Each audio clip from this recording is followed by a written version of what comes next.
Продолжуваат координативните состаноци за отворање на граничниот премин Клепало кај Берово.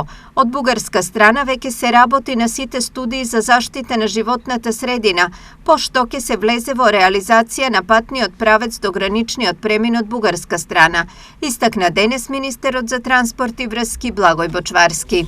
Има мешовита комисија која што се води во Министерството за транспорт и врски и Министерството за надворешни работи со цел координација со Република Бугарија во делот на граничниот премин.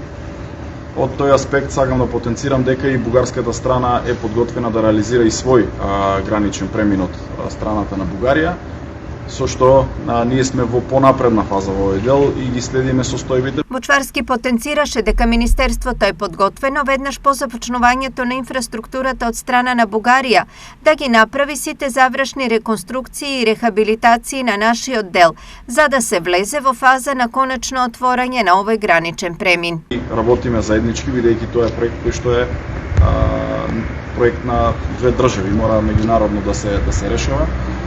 Таму сега се во постапка, односно во процес новите избори, по изборот на новата влада, секако ќе продолжиме со работка со бугарската страна, со цел да направиме уште еден граничен премин, поврзување за граѓаните и развој на овој регион и Берово и Пекчево и сите останати населени места. Граничниот премин Клепало е проект на чија реализација се чека неколку децении, а пред неколку години на ниво на Министерства на Македонија и Бугарија е издвоен како еден од инфраструктурните приоритети на двете земји.